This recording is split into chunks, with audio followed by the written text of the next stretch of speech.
Hello there.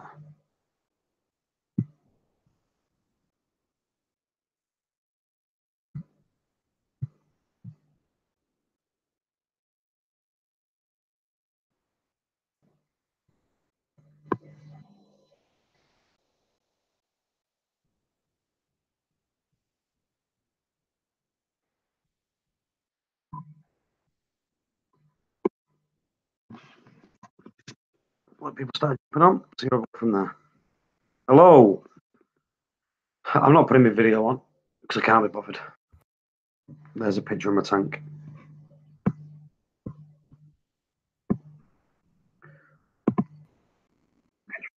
Oh, let's mute that.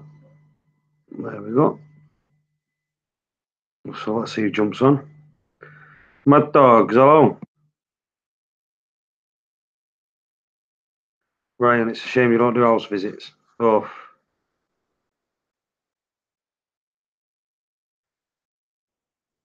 can't be asked getting off my own sofa. Never mind going anywhere else.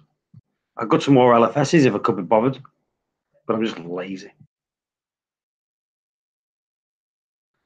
So how y'all doing? I hope y'all got Ace. I've not seen Ace in ages. See, I put my camera on, but I'm in like a dressing gown with no t-shirt on. I should put a jumper on, really. Do you know what? I won't put a t-shirt on. I'll put my camera on because I feel a bit rude. Hold on a second.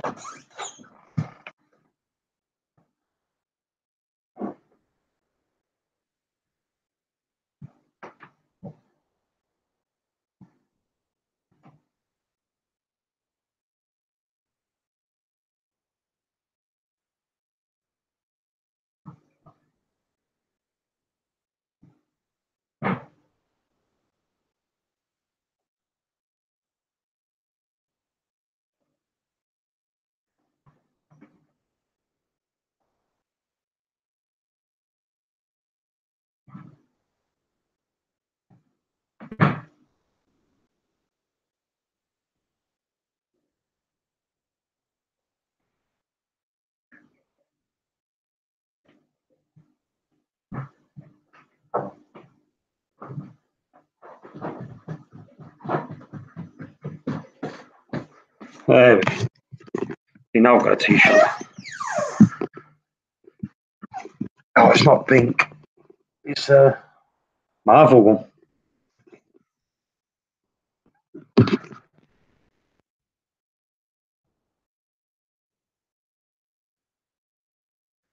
Boo. This one's better. Look.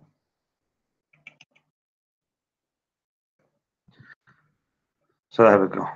See? T-shirt on, representing me. And a bit of an old Senai. Why not? So how y'all doing? Do you know where I can pick up some large amount of power plates? Look, I've got a massive one. The a logo's being designed. This is Senai's this, and the one on the picture I was playing about the other day. I forgot to turn it back actually, but I'm getting there. I'm trying to get something good going. Going to a frag show this week and can't wait. My boss is the frag show. Is that the one in Chicago? That's not this weekend. That's next weekend. I don't know.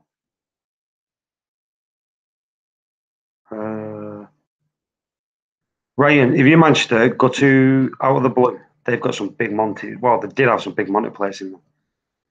I don't know if they've still got them, but they had loads. They had yellow, red. They had chili pepper, purple. Mad Dogs, do me a logo. I'm after a good logo. So look at Mad Dogs logo properly.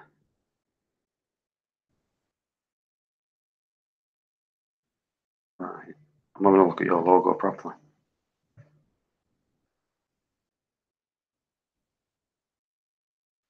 I can't.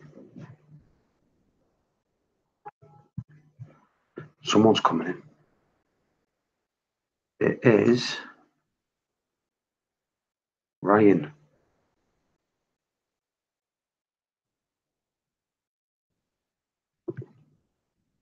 If you're coming in, press the ringy bell. Then you can talk.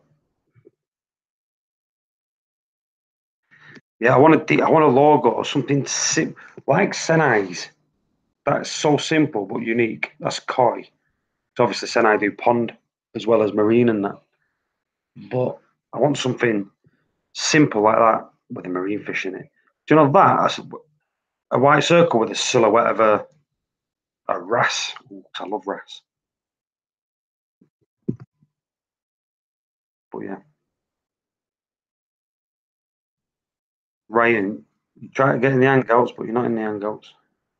Sometimes you need to go, if you click on it, you might need to go into hangouts and then press the ring button. Or sometimes it's better pressing the camera button and then just turning the camera off if you want to turn the camera off. So, how is everyone tonight? I'm not in work tomorrow, so it's all good.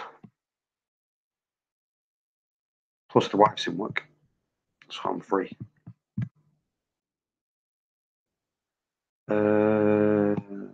I don't know.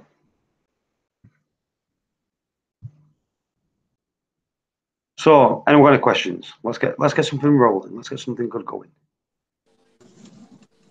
Hello. Hello. Hello, it's Ryan. Ace is coming in. Ooh. Ace is doing it. Hello. Hello. You've been out of the blue?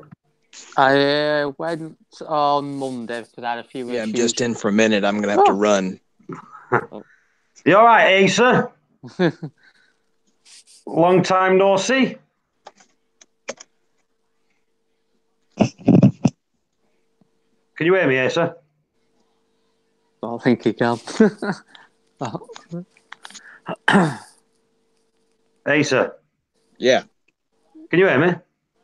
Yes. Good. How's your system? It's going pretty good.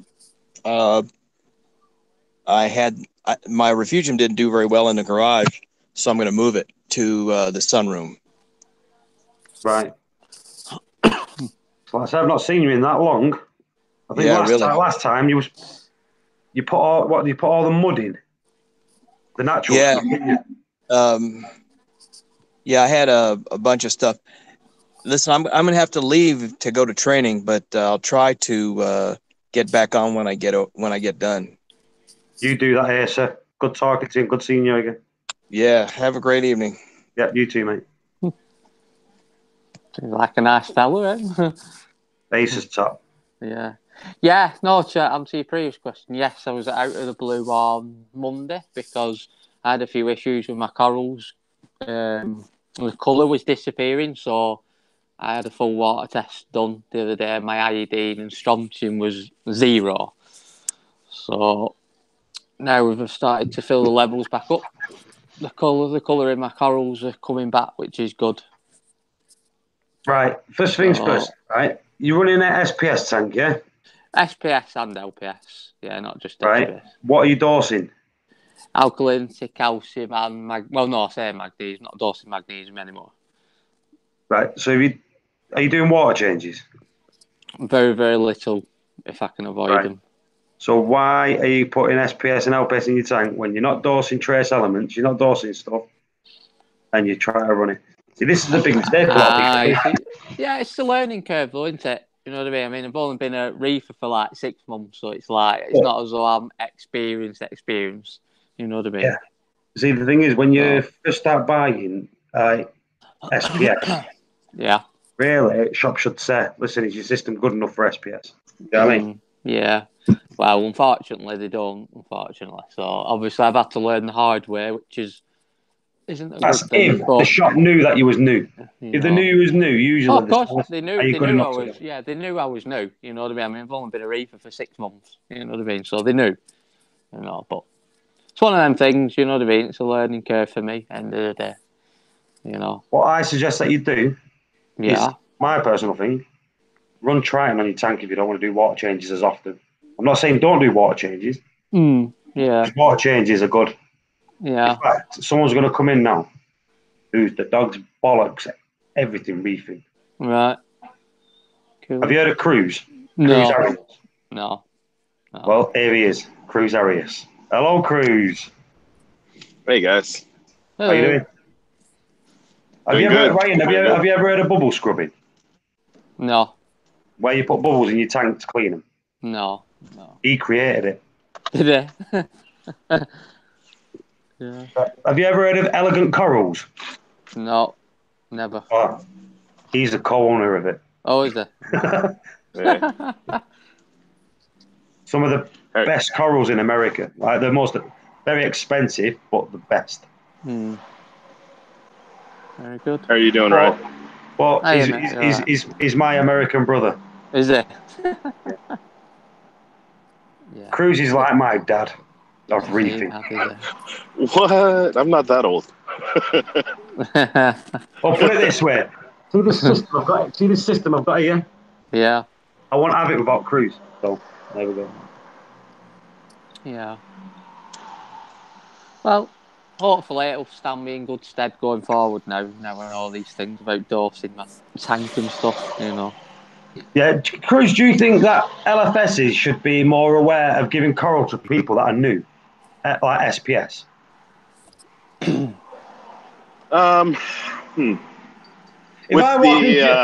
I walked into your shop, right?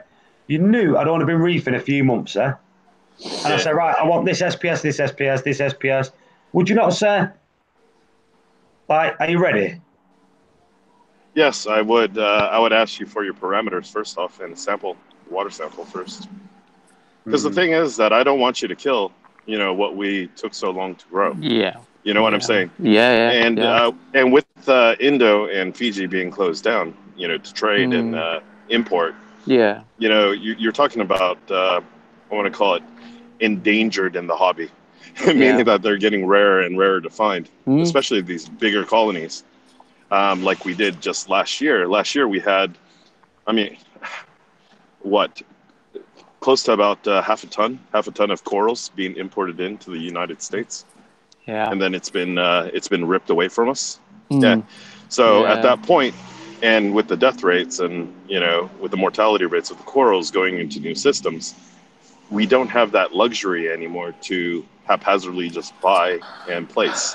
And then, do you know what I'm saying, mate? Yeah. So do you, when you test your customers' water, do you test for absolutely everything before you even sell them a LPS coral or anything like that? When you say test for everything, without the proper plasma testers, you can't test for everything. You can only test in a shot what you can test for all. Yeah. Correct. Yeah. The key titrations. So, we're taking a look at the ammonia levels. We're taking a look at the nitrites, nitrates. So anything that is in a titration kit, we'll test. And for the most part, all the other trace elements should not be, I want to say, at extravagant levels anyways.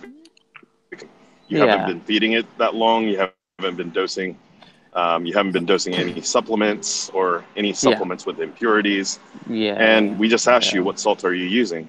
Because that would tell us 90% of what we need to know on how your tank is doing, how long it's running for, your startup method, and at that point, if we see that, that the customer has done a lot of homework, understands what they're trying to accomplish, at that point, we'd feel better if, this isn't their first tank. We'd say, you know what, we'll give you a go, and if your coral dies within X amount of freaking time, bring back another sample of water. We'll test it again, see where you are. Yeah. We've had some people give us their makeup water, and it was completely devoid of anything. Zero organics, zero phosphates, zero nitrates. And we're like, dude, no way in hell is this your tank water. I think what it is with a lot of reefers, to see, like if I set a tank up now and did a video, I could set a tank up day one, have fish, corals, LPS, SPS, and it'll be thriving. New people that come into the hobby see these videos and think they can just do that. Yeah. Without understanding it. So what you need to do when you watch videos, you need to understand how long the person who's doing the videos has been doing it for. They understand stuff that they're not telling you on the videos. Yeah. True. It's because you get these people set up a reef tank, step-by-step guide, here, and on the third video they've had an SPS. But it's not. It's for a new beginner. It's not as easy as that. Yeah. You know what I mean? Like I set this tank up in a day. The tank before this I set up in a day. I had SPS, coral fish, and everything in there. But I know what I'm doing. Where you being like, I'm going to say a novice because that's what you are because you just started. To start sticking and there's it nothing in, wrong with that. No, I'm not saying that, but I'm saying, yeah. But not knowing that you should be putting trace elements in your tank. So not having, even, do you know, if you was doing weekly water changes, you could have took that water to the shop and it would have been perfectly looking fine. Yeah. Because you're adding that salt that you're replacing is adding that iodine, adding that strontium, adding that potassium, to your system. Yeah. But you not doing water changes, not adding trace elements, water's going to have nothing in it. Because it's going to just be, everything's just going to be ripped out. So you've got, and like say you was dosing KH and calcium, was it? Yeah. So you're dosing them too. So for you doing them 2 tests, it's looking good. Yeah. Oh yeah. Yeah. What you should have done. Sorry, Paul. Go on. What you should have done, in hindsight, is set your tank up with over a few months you've had it, and thought, you know what, I want some SPS. Sent an ICP test off. Yeah. That way you get a baseline. Yeah, I know what you mean. Yeah, I know what you mean. And you can run off that baseline. You think if it comes back saying, you know, everything's good stead, you can start like dosing to keep with that. Yeah. Yeah, to keep it at that level. Yeah. Do you know how to keep your KH at a steady point? Have you learned how to do that? No. My K every time I test my KH twice, it's different. 3 times a week. No. It's always at 8.2. Always. It never drops low. It never goes high. Well, because he doesn't have the utilization right now, Paul. Remember? Yeah. Like when you're setting up a softy tank, utilizing reef salt, you never see a drop in DKH or very, very little, unless you have what is it called? Those snails, the vermidid snails, and the coralline algae actually starting to take it up. The KH should never change. You can tell when your system's not like the magnesium never moves. You never dose magnesium. No, and that's the point you had in it. That his magnesium is just not being rock utilised solid by anything. Yeah. So he's not dosing it. That tells you what the system's. Yeah, that's that. But he's not dosing it ever. So that means his corals that he's got in his tank are not even using it. No. Ooh. What LPS have you got? LPS. I have two hammers. No, 3 hammers. And 2 torches, and that's it. And then the rest are, we've got a green mont in there, we've got a red Montipora in there, we've got a colony of Hirasuta, and that's it. And that's it. They're all hang on a minute. So you've got Monty. Yeah, that's what I'm saying though. You've got Monty. We've got green Monty. You've got Hirasuta. Hirasuta, yeah. So you've got 3 different Monties there that are rich in taking KH, calcium, and magnesium. Right. Yeah. And trace elements. Yeah, we've got chili pepper Monty. That's the other one that I was meant to say. So that's another Monty. That's 4 Monties. Yeah. And they're all doing really well. They all look really good though. It's not as though like they're looking crap. They look really good. But this is the thing. They're going to look really good. But you've got nothing. You've got no iodine in there. You've got what have you got? Strontium. Yeah, we have now though. We've dosed it now this week. That's what I'm saying. But they would have sucked all that out. Trace elements in. Yeah. Eventually, they would have gone tits up. Yeah. As soon as they was all gone. Yeah, I mean, it was Steve out of the blue that told me all this. Obviously, with me being a new reefer, like, so obviously I'm just learning about this now. I mean, luckily, I didn't go and shove God knows how much pounds of money of SPS in my tank because obviously they wouldn't have been too happy, would they? Here's a quick question for you, right? How do you know now? What trace elements? You say that you're not doing water changes. What trace elements are you putting into your system? None. So the way I used to do it is I've got my dosing pump which doses KH and calcium, right? I don't have a sump on my tank. I have an FX4. So obviously I have to clean the FX4 every week, and that drains a little bit of water to top it back up. And after that, that was it. So oh wow! So you're running a canister filter? Yeah, I'm running an FX4 on my. I don't have the luxury of a sump, unfortunately. You know what I mean? So I'm not as lucky as a lot of people. What kind of lighting do you have? I have the V2 Illuminaire. Okay, I'm not familiar with that. Basically, it's a TMT version of the Max Spec Razor. That's it. Yeah, that's it. Yeah. Oh, okay. Yeah, so, I don't think that it's that big over here in the US. So I apologize for my ignorance on that. No. Yeah. No. It's a beginner's light in a way. I hope gotcha. Not. What? It costs a lot of money, that, Paul. Do you know what? I mean, it's not a beginner's like that to me, is it? You know what I mean? Yeah. No, and the thing is that the sticker price will shock you, or any new person coming into the hobby. It will shock them. Yeah. Yeah. My only question is have you ever taken the par reading at the coral level? Never. No. The cheapest way to check par reading is to buy a Senai. Yep, I know. $100. Michael Aaron's right about that to me. Last time I met him, he uses Senai, so he said it's worth giving that a go. But I mean, there's so many things. And don't forget, you guys have probably been in the hobby for God knows how many years. I'm only a newbie, so obviously I don't want loads and loads of information gathering to me because I won't pick it up. So obviously the things that I've learned from out of the blue off Steve, it's starting to make sense. So I'm only a newbie. Don't forget, So I've learned from my mistakes. I'm sure, you know what I mean. And hopefully, the thing is, we all do mistakes at the beginning. Yeah, of course we do. Yeah, of course. Well, the thing is, you're learning. Do you know what I mean? You know that. But what you need to do, you need to try to use something. If you're growing like SPS that you're doing with Montes and that, you need to now whatever Mad Dogs tells you. Take it with a pinch of salt. Right? Take it with a. You know when they said that phrase? What that? Take it with a pinch of salt, right? He invented it, right? So don't take that nice as a pinch of salt. I was just gonna say, right? Listening to you guys, I'm still surprised, and I know people still waiting for me to fail. But I've got SPS in my tank, right? That's been there for over a year. Yeah. And they're growing.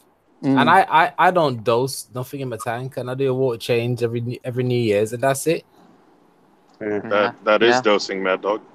Yeah, no. Salt is dosing. Yeah, but that's once a year. People say if I got 6 pieces of SPS in the tank, I can't just do. Do you empty your skimmer, Mad Dogs? Hey? Do you have a skimmer? Yeah, I got a skimmer. Do you empty the skimmer? I do clean the skimmer out, yeah. Right, so when that goes down, you check your salinity. When your salinity drops, you top it up. Top it up with salt water, yeah. Yeah, so that's water changing. Even though you don't think you're doing it, that's water changing. Yeah. That's dosing in again. Okay. So you are doing mini water changes the way you do it. Because like I say, every time if your salinity drops, you bring it back up, that's dosing. So you're dosing back in. But you're dosing like micro dosing in a way. Yeah. Yep. But you got to remember, Mad Dogs, I grew, remember, if everyone will remember this, what did I grow outside in the back garden? Yeah, I know. I put coral in my back garden. In the freezing water. Month, and coral was growing in my back garden, in the water in the back garden for 6 months. And it was more fresh water than anything. Yeah, well, it was getting topped up with with a sky water. With rainwater. But yeah, the thing is, coral's a lot more hardier than it is, and you got to remember when coral drops.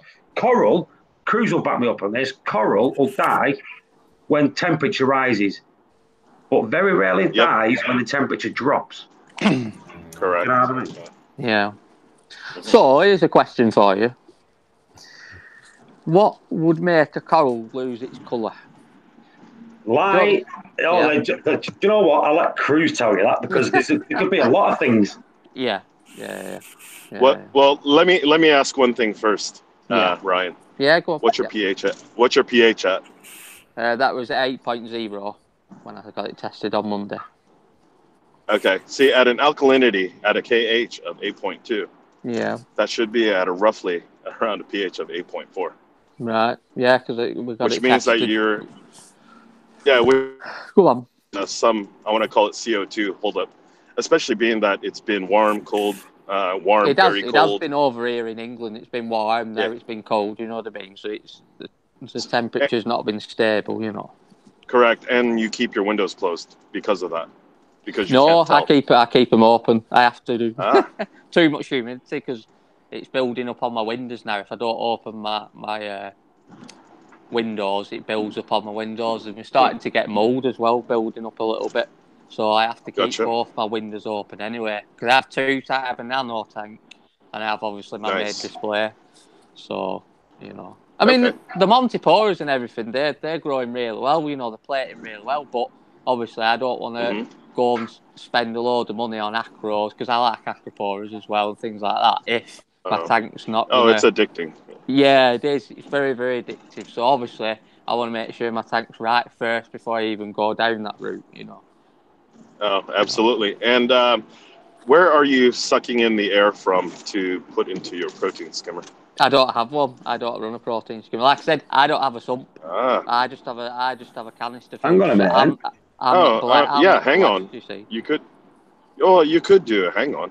They're pretty. But they look ugly though. You know what I mean? I don't like. Thing is, what your phosphates? 0, and I got tested. How have you got 0 phosphates? What do you mean? What? Yeah, are you adding something to get the phosphate? I have raw phos running in my filter. You got what's 0. Your nitrates? 0. Nitrates were 5. Ooh, see, he's already going down that seesaw. Yeah, you need to have a little bit. Yeah. You need to have like 0.93 minimum, I'd say, of phosphates in your system. Yep, to offset. Yep. Yeah. And it will offset your nitrates, and your nitrates will start going down. Yeah. So when you remove phosphates out of a system, it's kind of like a seesaw. Right. If you have a zero phosphate system, the bacteria can't fix the nitrates. Yeah. Does that make sense? Yeah. I mean, it's learning to me this, so anything that I pick up, I'll take on board. Because, like I said, don't forget, I'm only a new reefer. You know what I mean? Oh, absolutely, absolutely, and that's why I was painting a picture in my mind how you have your setup, and So what I would say is you'd be slightly low, even though it's stable at around 8.0. And it's because you do have your windows open, which is a good thing. Yeah. So you're not doing everything wrong, like somebody would say, and tell you to rip out your system. You're doing okay. Yeah. Your bioload is relatively light. So I could see where. Say that again, Paul. Sorry. How long are you running your lights for? About 7 hours a day. What intensity? 100% blues and 30% white. What whites have you got on there? The what? What white? 30% white. No, have you only got one white on there? There's only one. Yeah, there's only one white and one blue on luminaires. Is there no red or green? There is a red, but there's no green. What's your red at? That's 0. That, cause I've never. I'd pull that up to 3% if you can. A bit of red. What does the red do? It does the other side of photosynthesis. It's not just blue. Okay. Right. Okay. So you want that little bit. Right. Okay. Well, I could do that. I mean, I can do it off my phone. You know what I mean? But when obviously I set it up for LPS and then an SPS, obviously, I was advised to keep it at 100% blues and. Well, in fact, he said 15% white. But when I went out with the blue the other day, Steve said to me, just put it up to about 30% white with having Monties in and things like that. You know what I mean? Mm-hmm. So I can put a bit of red in. It's no problem. But I've never used just red, a touch. Just a touch. Yeah, just a touch. Yeah, I like to say I've got greens. Mine's like 3% green, 3% red. Yeah. I've got 2 whites. The candle, is it the candle white? That's I think that's about 20. The other whites are about 10, and the blues are 100, and the purples are 100. Yeah. Hey, Paul. Yeah. Paul. The only caveat that I would have if he started bubble scrubbing would be that he has no place for it to go. Yeah, it'll just go straight to his filter. So his filter, he could do it for, yeah, but he's got nowhere to put it. But I don't know where. The thing is, when it comes to canister filter, I don't know where to put the air stone. So. Yeah, absolutely. And there's no place for the foam to go. You know what I'm saying? It won't flow. It'll go down. It'll go into his. It'll go into his. It'll get sucked up through his canister. His canister filter, yeah, but it'll clog up. But the canister is extended down probably about, I want to say 8-10 inches. Yeah. Don't your canister have a water surface that sucks water from the top? I don't know. No.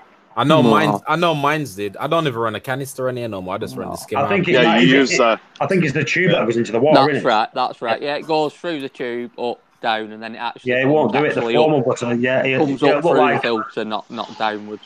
It'll look like a skimmy beach by the time he's done it. Because exactly. I know the It'll canister so I had. up.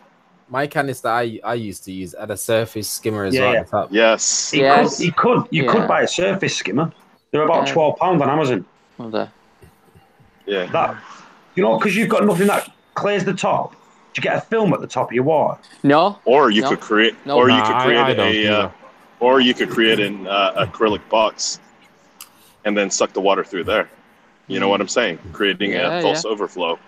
Yeah. Yeah, I know what you mean. Yeah. I thought I would add a build up, but I didn't get a build up either when I took my canister off. Gotcha. What?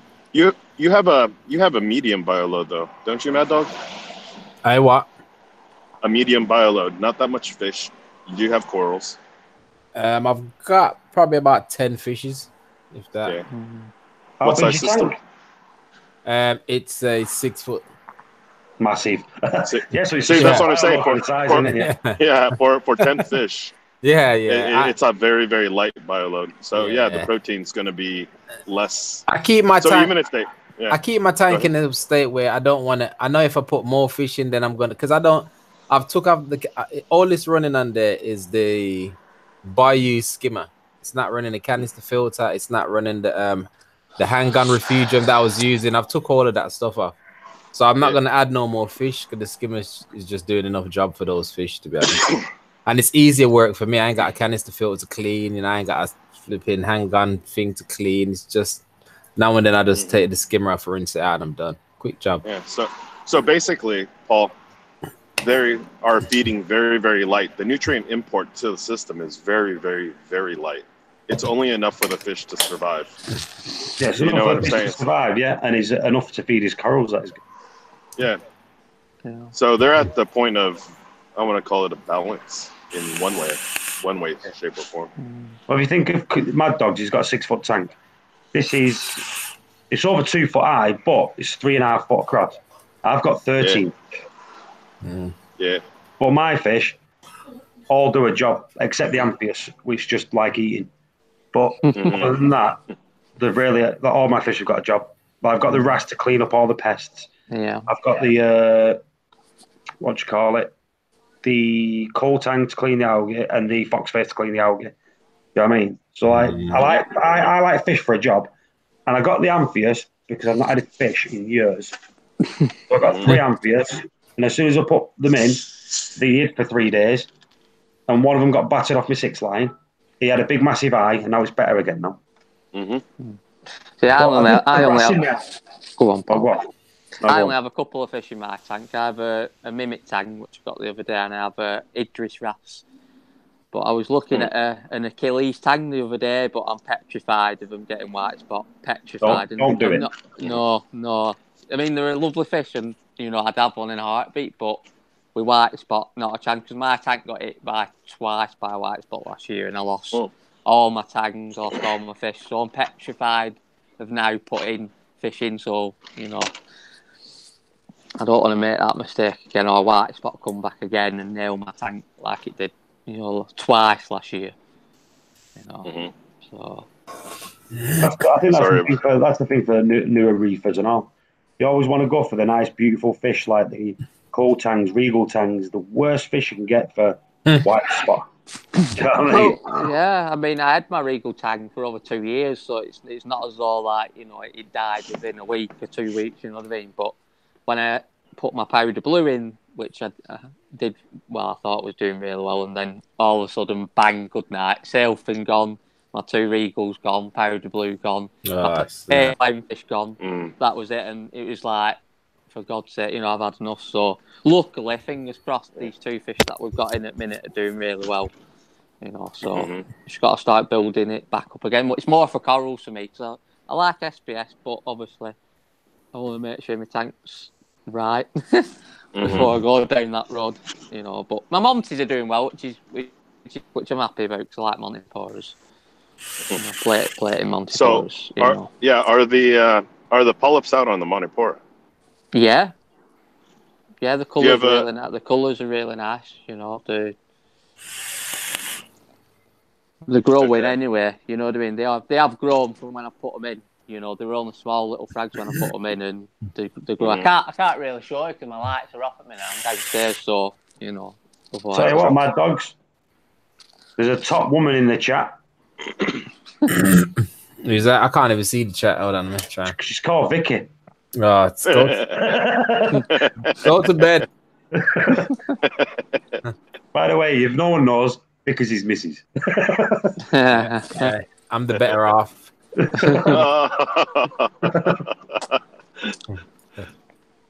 Oh, she blew me a kiss. Whoop, whoop. Yeah. You have a very comfortable couch, don't you, Mad Dog? Yeah, I do actually. So, Paul, this is a question for you. Have you been to the Abyss? I've never been. I have. What's it like? Time. I'm not saying on live stream. No, fair enough. Fair enough. I'll put it this way: the favourite canister filters, so you'd love it. Oh, fantastic! They're not very sump friendly. Canister, you know what? I've come across a lot of reefers who's changed over to sumps, and then said they wish they kept the canister filter. Well, you could have both. You could have both. Yeah, I used to have a canister filter. I started off with a canister filter. I found it more of an hindrance, and I think what it is when you have a canister filter, you want all these mod cons that you have, like the people that were like a skimmer, reactors and all that without them being shown. So you basically, it's somewhere to hide all your stuff in it. Yeah. I get you just make it look nice in your house. It's like if you look at that, and all you see is lights in a cabinet. That's what you want. You don't want things hanging out of the top. You know what I mean? I like to see my skimmer though. I think it depends on you. I like to see the skimmer on the side. I love seeing that shit. Oh, it's like a poor man's lava lamp, huh? Yeah, I love seeing that. My dogs, I like looking at mine. It's a Royal exclusive skimmer. You know what I mean? You gotta open it and open the cupboard because you know what? I had the option right to have the sump, and I was just worried. But what put me off the sump was the whole flooding the house thing. But then I realized there's ways to set it where it doesn't flood. But I'm still happy I didn't go for the sump though. You know what I mean? Yeah. I can't see myself ever going for a sump. It just looks like a plumbing disaster down there. It looks like a totally different hobby to me. I want a reef tank, and then like a lot of reefers are go on their channel like, oh, let me catch up, see what their tank's saying, and for like 2 hours they're showing me the sump. I'm like, I don't want to see them. I don't want to see pipes. No, but that's what we would call the heart of the system, though. That's the heart, the liver. Yeah, I do get it. I do, and I know there's people out there live for the all the plumb works and all that. There's a question here. Aussie Dan says, hey guys, quick question. The chair of my refugium is crawling with bristleworms. Should I leave them or try to get them out? Leave them. The thing is, the reason you should leave them is this. All your shit's going into that chair, or they're going to clean it up. Do you know what I mean? Just don't stick your fingers in there and start to play with it while they're in there. Have gloves on. But I pick bristleworms up with my hands. I've never been pricked by them or anything. They've never been big enough to penetrate my skin. You know what I mean? If they're big, I won't touch them. Small ones, I pick up and feed them to wrasse. But if you've got wrasse in your system, pluck them out, wiggle them around in your system. The wrasse will have them like that. Wrasse love bristleworms. Yeah. Oh yeah. It's kind of like don't bin them. The thing is that you guys. And you see the sandworms that they sell for live bait. It's very, very similar to that. The fish will eat it. They're very, very opportunistic. My fish love. Absolutely. It's like spaghetti with them. They get them, they're like, gone. Yep. Okay. And the thing is, if you want to get them out of your Kato, all you have to do is a quick freshwater dip. It'll come out. Then you can feed your fish. Very, very simple. See, I didn't know very that. simple for them to let go. Yeah. My brother's got a bristle problem. Sorry, carry on. Yeah, you could thin out, and that's what I'm calling thinning out the bristleworms or the bristleworm population. Is just take a third of it out, do a quick, I want to say a 2-minute soak in fresh water, right? Not the RO water, just fresh water, and then just rinse it out. You know what I'm saying? The thing is with Cheeto is so hardy.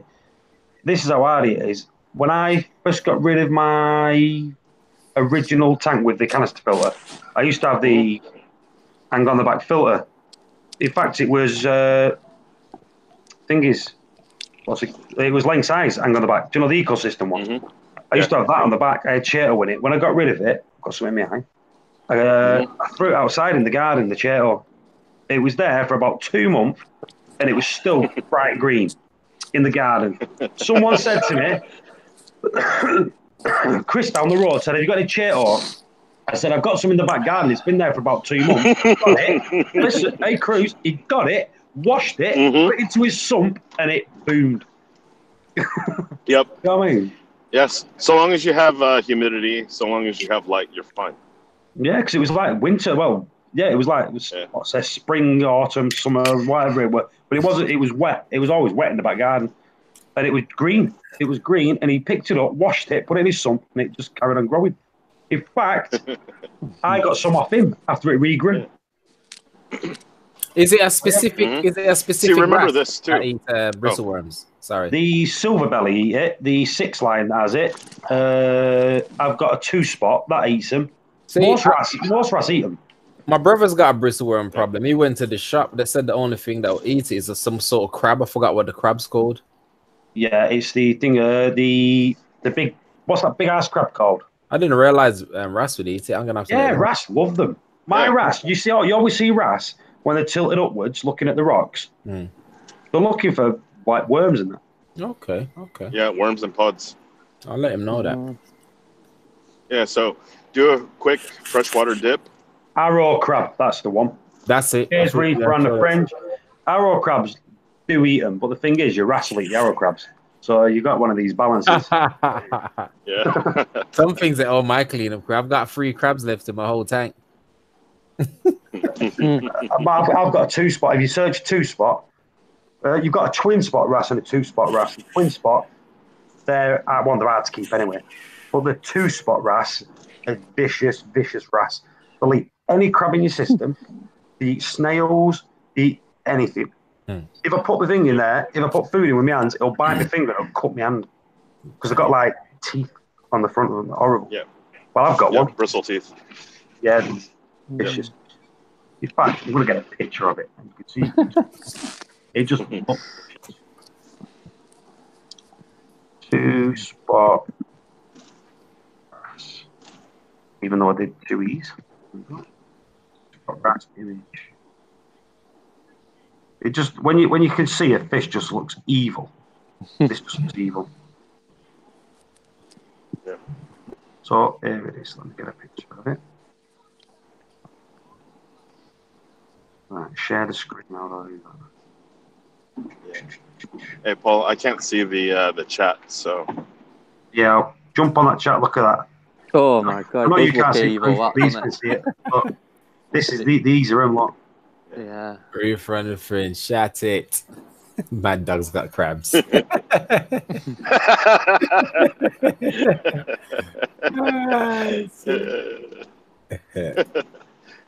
not one. I'm trying to get a view. The thing is, the colour of these are absolutely beautiful. I don't know why you're laughing, Vicky. If I've got crabs, then you've got it as well. That's what mine looks like. Snap. That's what mine looks like there. You can see the chat.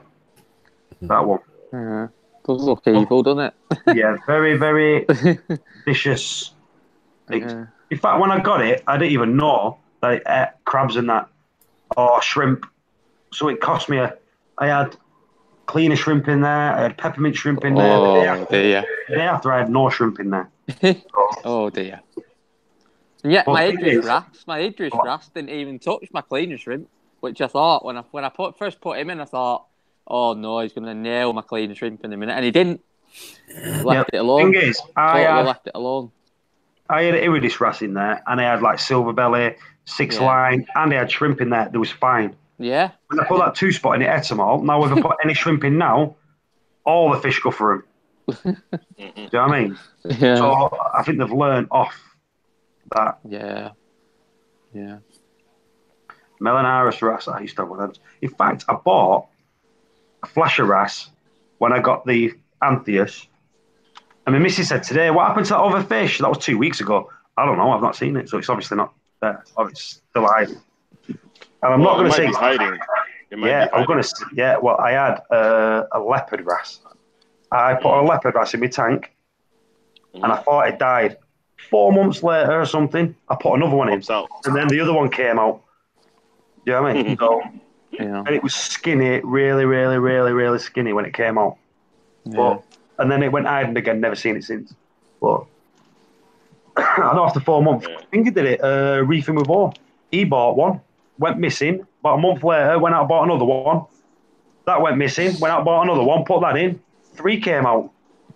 You know what I mean? He had 3 in his tank. So what food do you feed your fish, Paul? I only feed meaty food. I don't feed pellets. Right. No, I don't feed dried. And so I feed mysis, but I feed mysis and I feed brine.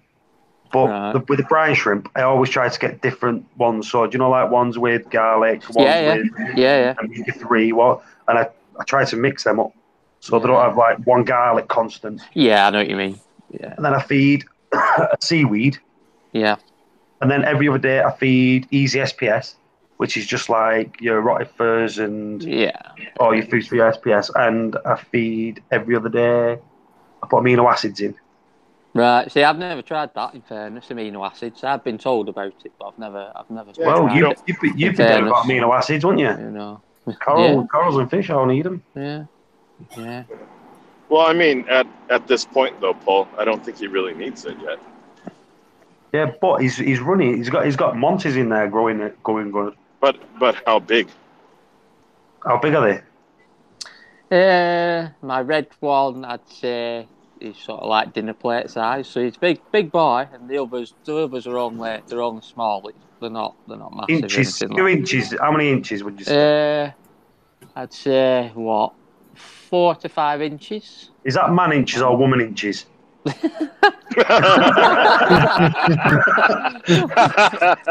Good one, that Paul. Yeah, good one. Oh dear. Yeah. Because honestly, 8 inches is a pretty good size. Yeah. But my missus says, all right. I've got to better keep the noise down because my missus is upstairs. So, mine's at work, bro. She's gonna think, what's going on down there? My left. Yeah, but I suppose for me, it's just all a learning curve, isn't it? For me, you know what I mean. You pick up things every time, you know. So with you guys being in hobby for years, obviously comes natural to you, doesn't it? But obviously, for a new reefer like me, obviously, you know, who's made mistakes along the way, I must admit. We all do. But the thing is, what you want to do is start getting your. I use Triton. I don't get endorsed by Triton or anything, but for me, it works. Do you know what I mean? Yeah. It works. The reason is it gives you your calcium, your magnesium, and with it, the good thing about it, one, it's gone even cheaper now. But if you dose in 5 ml of KH, dose 5 ml of calcium, 5 ml of magnesium, they all balance together. If you can get that, it's like stable and do it. But you being new, what I'd do for the first 12 months is just do weekly water changes. Right. Weekly water change. You know what I mean? Just get your parameters like that, and then just start weaning and get yourself a doser or something. I've got a doser. I've got the Comor X4 doser on my tank. You know. So look at that! See, you've got a decent doser. You know what I mean? So it's all controlled, obviously. But I can control it by my phone, so obviously I can tell what it's dosing. You know what I mean? You know. Reef on the fringe. Yeah, he's like I say, he tests his alkalinity and that. Yeah. Test it. What? How many times test it? About 3 times a week, sir. Yeah. Yeah. In fact, that reminds me. Actually, I do need to buy a alkalinity test kit when I go to the shop tomorrow. Buy the Hannah test kit. Listen, right? It's expensive on the outlay. And how much is it? Oh, you're not allowed to say. It's about £50-60 to buy the. No, but listen, it's a digital reading, right? Yeah, I know what it is. 25 tests. I know what it is. But then the refills are cheaper than any test you can buy. Right. And are they more accurate than Saltwater? Are they? Very, yeah, it's a digital test. You know what I mean? So you get a digital reading straight off. Yeah. So for me, I love the Hannah alkalinity and the phosphorus. Yeah. Which I think you can buy the ultra low phosphate now, which converts it. Basically, that's just the phosphorus, but it converts it into PO4. PPB. But, yeah. But like I said, if you're doing it the phosphorus way, it's just parts per billion, and the other one's parts per million, something like that. But I like reading the phosphorus one. I've got used to the phosphorus one though. I'm good with that, and they're cheap. They work out. I think they're about £8 for the refills. Oh, so they're not too bad, I suppose, are they? I suppose. You know what I mean? So when you when you need the refills, you got to remember, like phosphates, you don't need to test every single day. No. And then you might buy two packs a year. Do you know what I mean? And they're digital readout again. Yeah. Do not buy the calcium Hannah test because it's absolutely shite. Right? Yeah. And it's very expensive to buy the refills. Right. It's about £22, £23 for the refill. Really?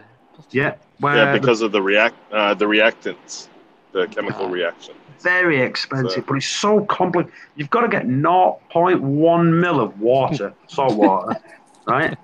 And it can't be 0.06 or something like that. That tiny little drop more, and it's a false reading. Right. Yeah, I like mine, Paul. Very few people do. Very few people like it. I got one. I thought it was the best thing since sliced bread when I got it, until the day after when I thought it was absolutely shite and I want to get rid of it. Do you know what I mean? So I had the pipette. I did it online. There's a video that I've got on here somewhere. I've got about 400 videos on here.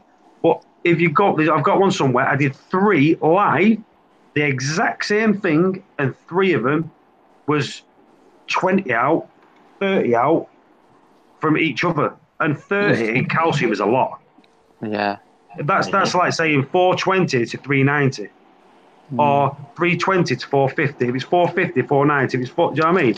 30 is a lot. And to be out that much with 3 different tests doing the exact same thing, it's not a good thing. So do you put supplements in your tank? Yeah.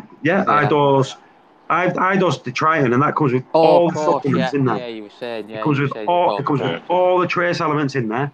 Does it? Well, I run the full Triton, which that'll come with extra iodine. Well, it comes with iodine. Yeah. If you buy the other one, it don't come with iodine.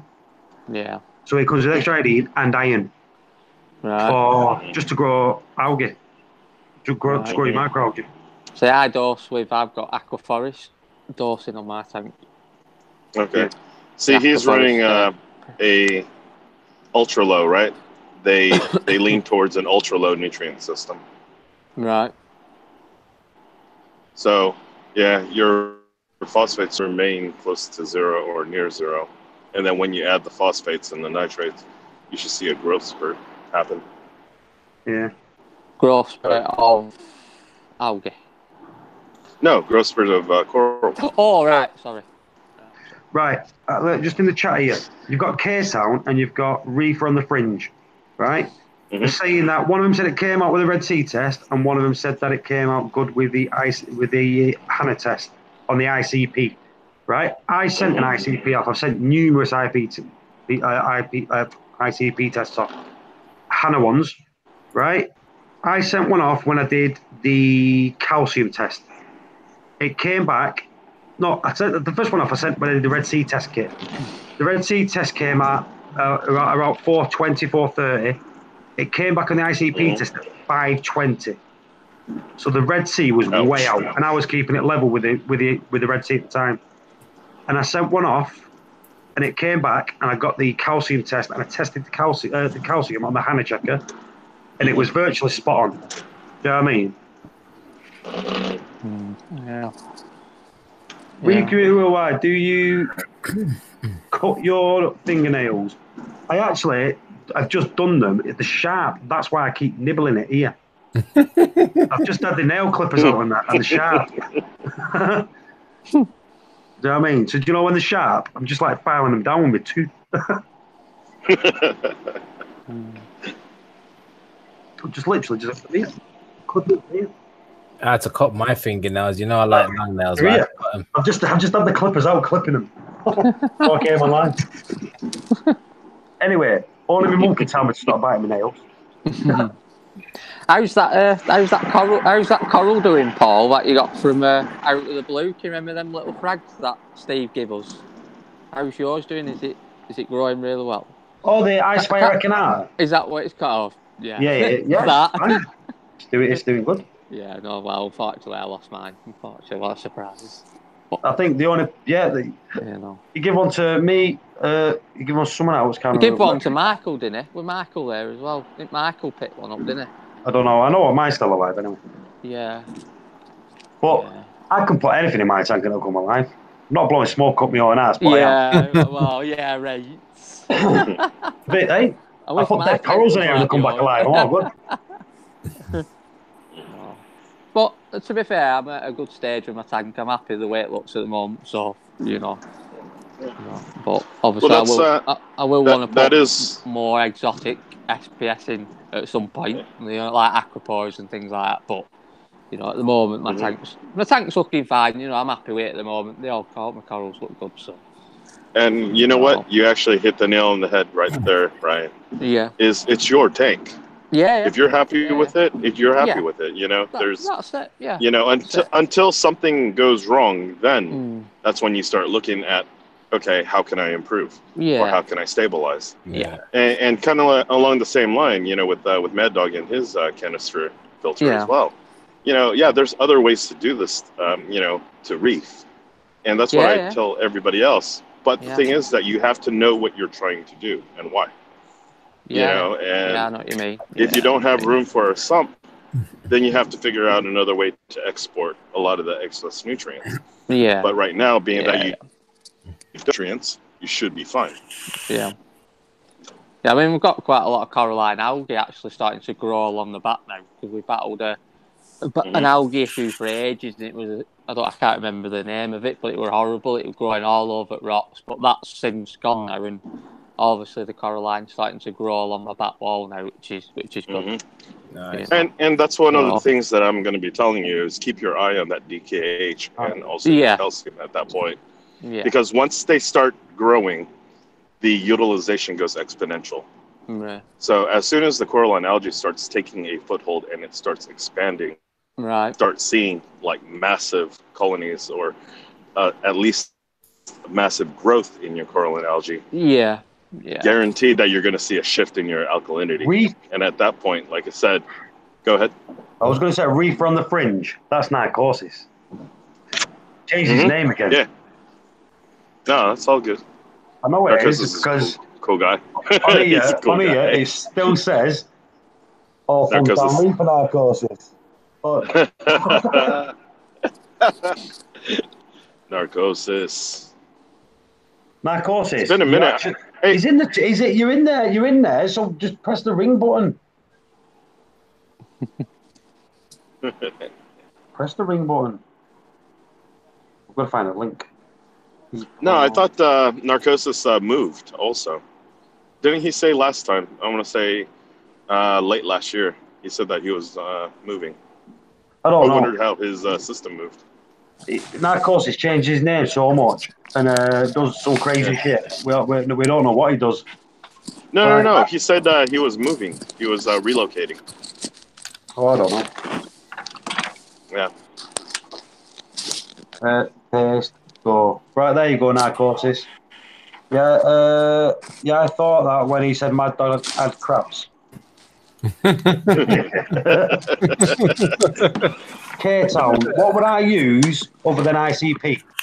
I said the only thing I use, I send an ICP test off most probably twice a year. I use Hannah for the others, and then I use Salifert for the rest. So can't go wrong with Salifert. Cheap, easy. You know what I mean? Yeah, repeatable. Exactly. And it depends when you get them from, you can get them even cheaper. Like there's a place near me called Swell UK. They're very cheap. Only you would say something so cheeky. See, I think she knows narcosis. I think what it is, no one knew it was narcosis. If you ever want to know who someone is and they've changed the name, you go into the channel, click the channel, it tells you what the old name used to be. Or if they come into the hangouts, it tells you what the old name used to be. Stop people sneaking in.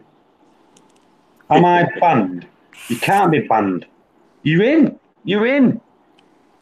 You're not pressing the ring button. You need to come in, go into the hangouts, and you need to press the ring button. You're not banned because you're in.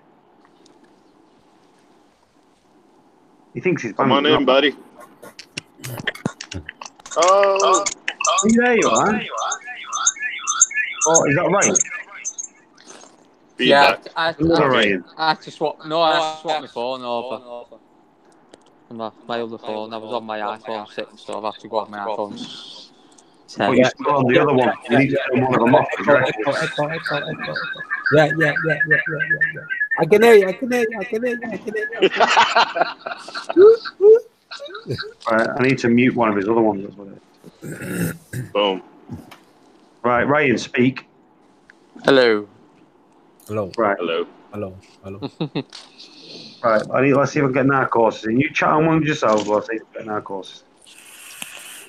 So as you were saying about the coralline algae, it's covered like half my back wall in there, literally like. Hey, we're English. We call it algae. Oh. Let them call it algae. And it looks nice. But... Yeah, my brother. See, that's why I'm surprised. Caroline. I'm surprised that you're. Yeah, see, I'm surprised that you're not seeing a drop in your DKH. How much is he dosing though? I thought he said he wasn't dosing. No, he's dosing KH and calcium. That's it. Oh. The other one is. All right, I'm in now. Mm-hmm. Yeah. You were saying about coralline algae. No, is his pink? Yeah, my brother's coralline algae is pink. It's bright pink. It's nice. It looks way better than the purple stuff. It just looks. I've got both of them in my system. I want the pink stuff. I had the pink stuff, but the purple's taken over the pink. Yeah, I think it's something when there's a drop in KH or a drop in calcium when it's low or something. Like that. It could be because my brother does my method. He doesn't do nothing, and he's got a nano, he's got a nano tank. So yeah, I think that's what it is. It's usually a drop in KH or calcium when there's lack of something. Where I think it goes pinker. Yeah. Or it can go pink before it starts to die off and all. So it goes thing and it starts to go pink and die off. His has been turning white. His has been pink from the beginning. It's been pink for a long time. It's most probably just got the balance where it's like not growing or not dying. I think I'll tell you what, right? Now I tell you what, he got a piece of coral from a shop, and on the frag thing, the coralline algae was pink to begin with, and that's what's spread in his whole tank. And that's it might be a species of it might be a species of it. Yeah, I don't think it's when it's dying because he's had pink from the beginning and he's still got it. It's just spread it. Cruz, you'll know. Yeah. It's a different species of coralline algae. Absolutely. There's The the red. is yes. Hey, come on. I was listing them out. There's purple, the run of the mill. There's pink. There's red, and then there's some that are also green. So Black, yellow. yes, but those are more rare. But they're more rare than the pink, the red, and the purple, and the green. Those are your normals. Now the ones that Narcosis is talking about, and sorry, I'm going to refer to you as that because I'm used to it. Who is Narcosis? You. Just turn your freaking name back to narcosis. Narcosis. Everyone knows it's narcosis. I know. I'm okay with it. You're welcome. Doesn't matter. All right. Well, some guy named Narcosis told me that Mad Dogs had crabs. Well,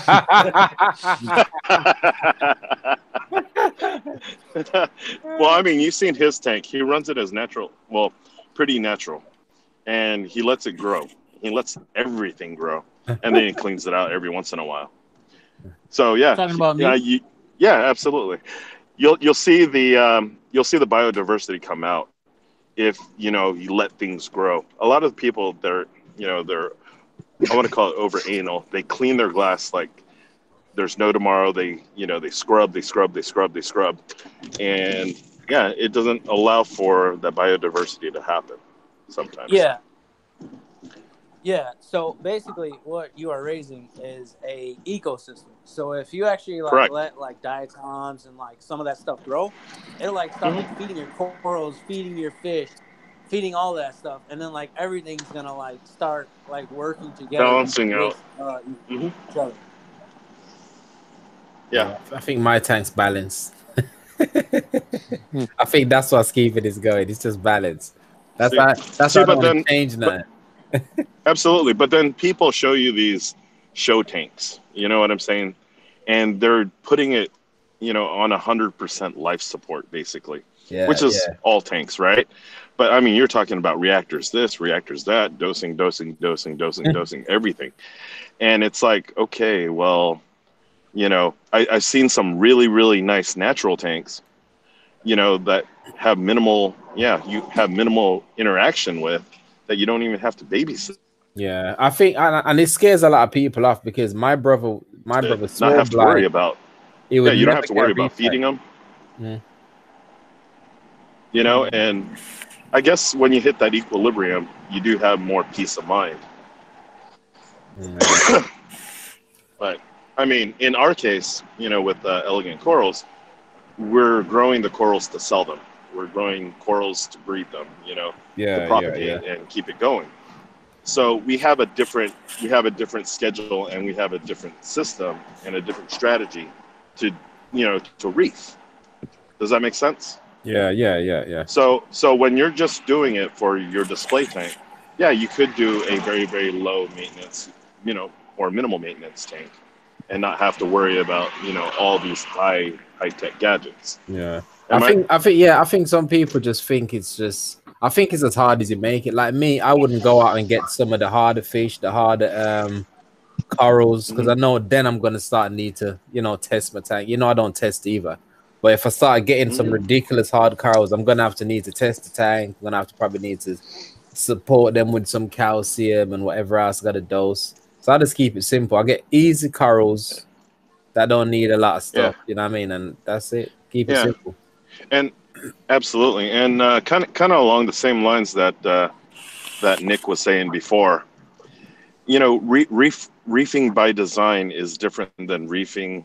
How do you say it? Reefing because everybody else tells you how to reef. Yeah. You know what I'm saying?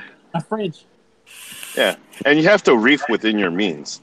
So I get it when people say, you know what, I don't want to have a sump. Well, yeah, well then there's also soft corals too, that are very, very pretty that you would have minimal maintenance for. Yeah. And then there's some Maniporas that you don't really have to, you don't have to dump in so much money just to keep them growing. Yeah. So they're the easier ones. They do look nice. Don't get me wrong. Just because they're easier to grow doesn't mean that they're ugly. Yeah. There are some that are very, very pretty, that are low maintenance. They're more hardy because they've been in the hobby for a lot longer, and they're not just maricultures or first generation corals out of the ocean. Yeah. You know what I'm saying? So reefing within your means and reefing by design are the two main things that we try to also give to our clients. Our clients, they want our stuff and they want the high end stuff, and we're like, but your system's not ready for it. You know what I'm saying? Especially when we go over to their house and we see what equipment they have, and we see how much time they have to actually maintain it. I mean, we're in front of. Well, I know that Julian's in front of the tank, and the tank systems, probably about, gosh, I want to say better part of 8 hours a day. Yeah. See, that's what I didn't want. I didn't want a tank where I have to be in the house or pay to, always be checking and be around it. The only thing I do to my tank through the year is feed it, and that's it. Yeah, see, but we have 12 systems, Mad Dog. Yeah, we have 12 large systems, and just a little fluctuation would cause a different. I want to call it a color change or a growth pattern change in some of our corals, and we, in order to be consistent and stay as standard as possible, we try to keep everything the same. So that's where a lot of the testing comes in. That's where a lot of the cost and the incurred overhead comes in as well, is because we do our due diligence. So when people go, oh, well, it costs too much. Well, we say, we tell them we test X amount of freaking times every day. Yeah. Who's covering that? You know what I'm saying? Yeah. I mean, I could quite happily go to work through the week and not have to worry about my main display because it runs really well, which is a good thing for me. You know what I mean? Every time I go away, it pops up.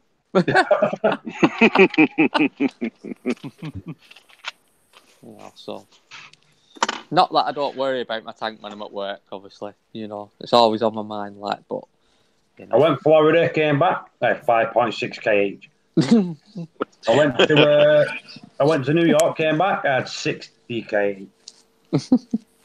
I went Cyprus. I had to ring my cab up. My wave maker blew up in that tank. You've got some serious bad luck you have, Paul, when you go. Yeah, but the thing is, every time I go out of the country, something goes wrong. But how do your corals do? Oh, good. Yeah. Exactly. It's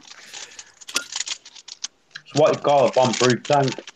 Except when an eater blows up in the tank and it kills all your colonies. Knock on wood. Knock. Happened once, didn't it? That time when I lost about 4 or 5 different colonies. Mm-hmm. And no frags died, no LPS, no nothing, just the big colonies. That's all. Every colony died. Well, that's it. But shit happens. It does. Yep. And Nick Chan got me out of the shit there, I know. Yeah. It happens, I suppose. Unexpected things happen, don't they, in this hobby, I suppose. It does. Everyone. Buy yourself a temperature controller and a titanium heater. Yeah. Titanium heater. Everyone needs to buy one. Mm-hmm. Yeah. Hey, guys. I got to jump off. I was just going to say, Cruz is on. My head is beeping. Yep. Right, Cruz. All right, mate. All right, Cruz. Take it easy, man. Long time. All right. Finish you guys. All right. Catch you later. All right, bye.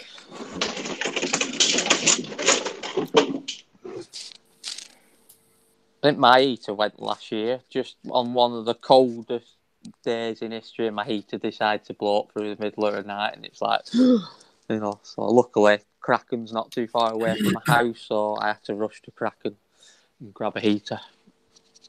See what I mean? It's you should always have a spare heater in your house. I've got a spare one now. I've not made. These are the things that you should have spare. You should have a spare wave maker.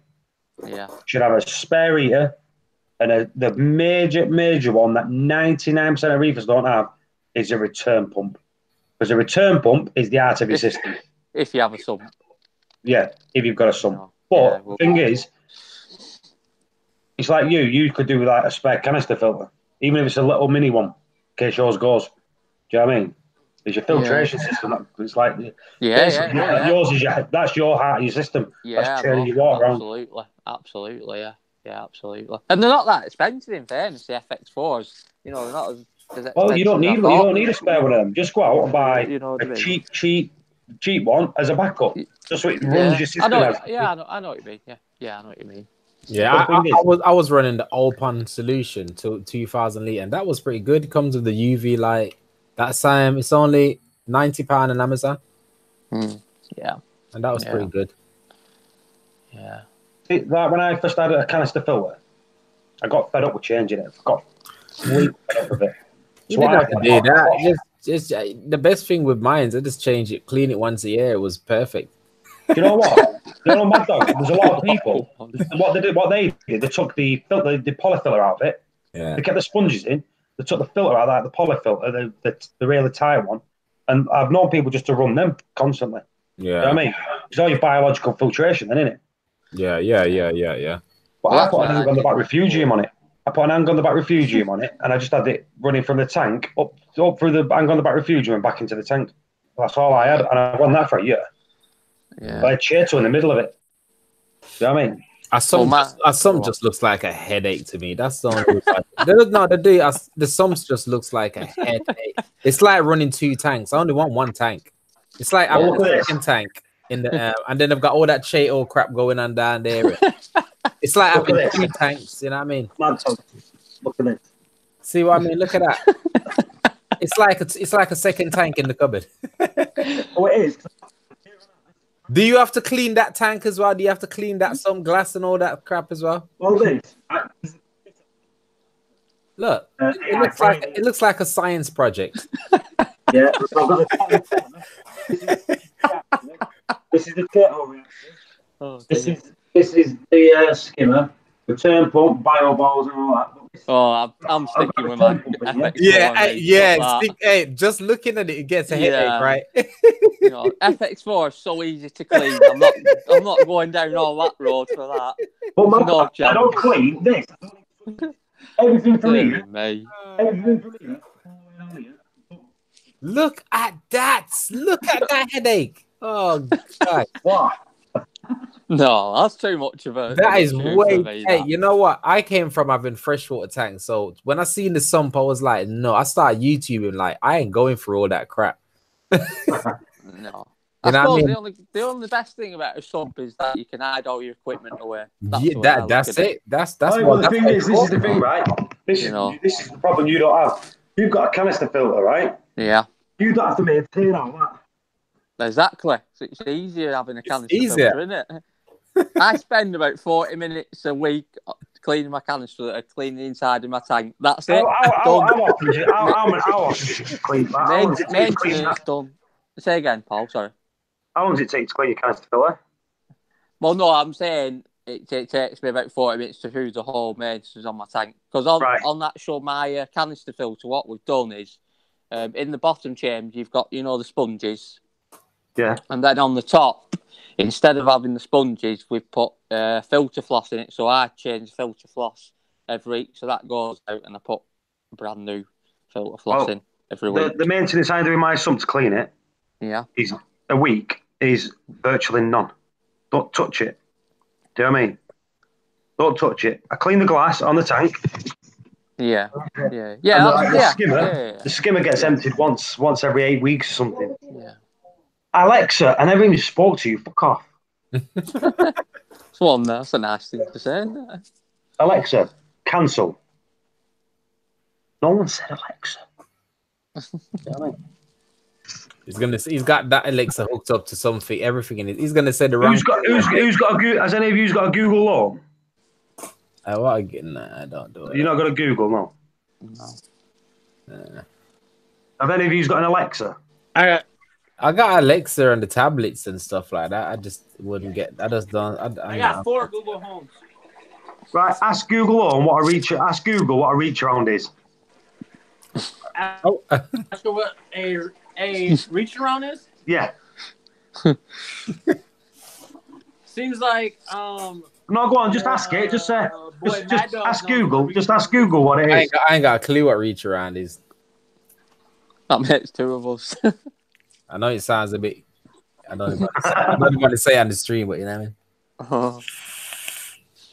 Hey Google, what is a reach around?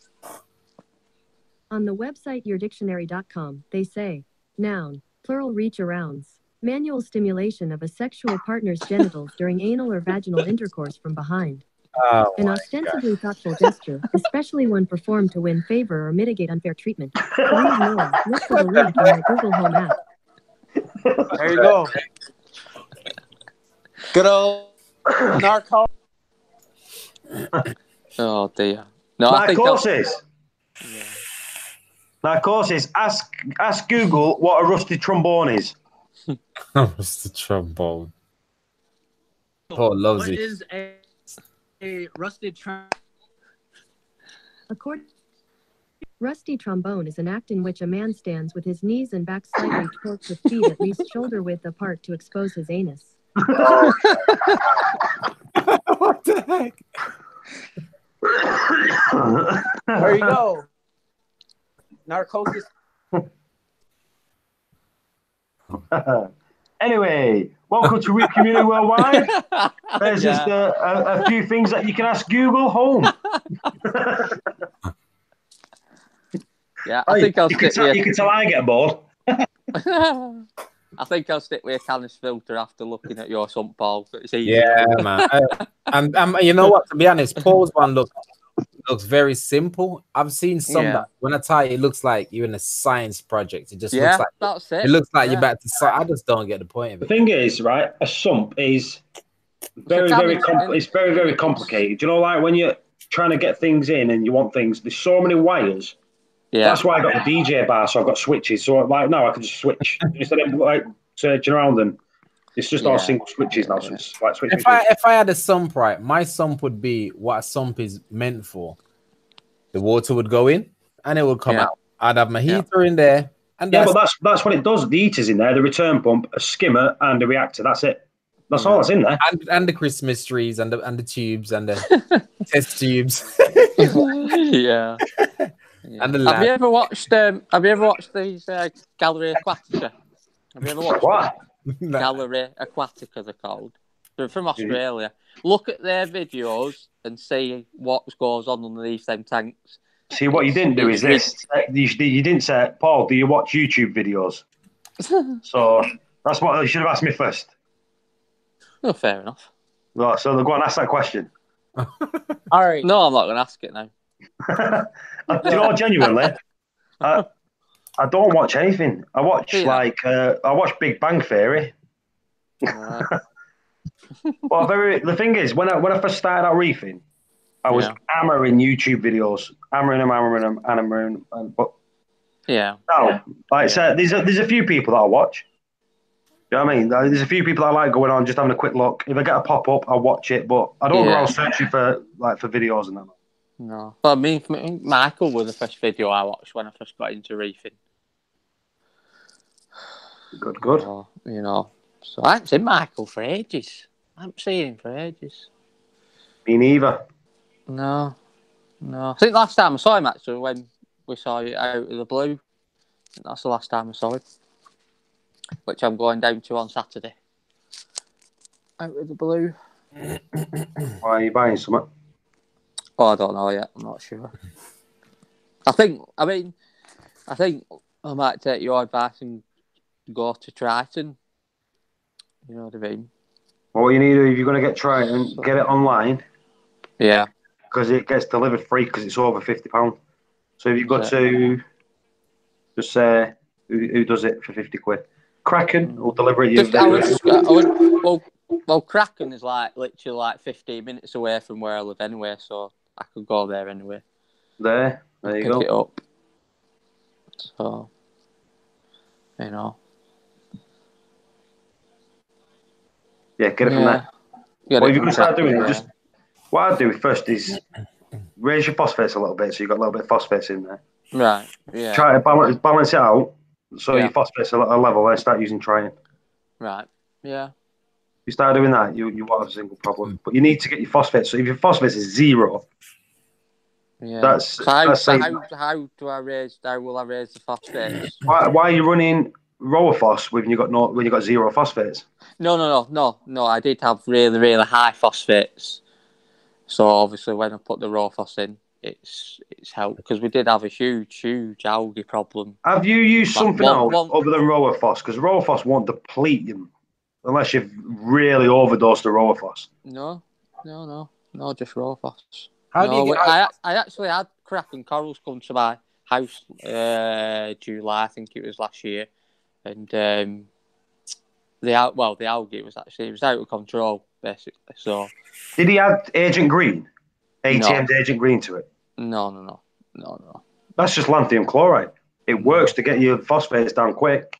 Does it? Yeah, very quick. Yeah. They did recommend Norpox, but I don't have a skimmer, so they don't. I'm anti-Norpox. So you know, I'm they anti-Norpox. say don't use it without a skimmer because it depletes the oxygen levels. In fact, I'm anti-Red Sea everything. Do you know what I mean? So, yeah. everything. I use Red Sea Carol Pro, so that's why I got rid of my Reef tank, because it was Red Sea. Red Sea Reef 3 for 350. The reason I got rid of it, because I'm anti-Red Sea. Yeah. Well, everyone's different though, aren't they? You know, everyone has their own taste at the end of the day. It's not as though like we all have to have the same taste. You know, you do something different on your tank, I do something different on my tank. It'd be boring if we all did. I might try the salt that you use, Paul, and it crashes my tank. Do you know what? I've always said that. You do what you want, because if something goes wrong, don't blame me. Yeah, I think there's so much people with reef tanks, right? I think it's just do what works for you. Just do Absolutely. You. If it works for you, do you. Definitely. Don't copy that guy, because that might mess up your tank. He's right. Yeah. What you could do, you could take advice. Now you got to remember, right? Triton is one of 50 different brands that you can buy that do the same stuff. You know what I mean? Yeah.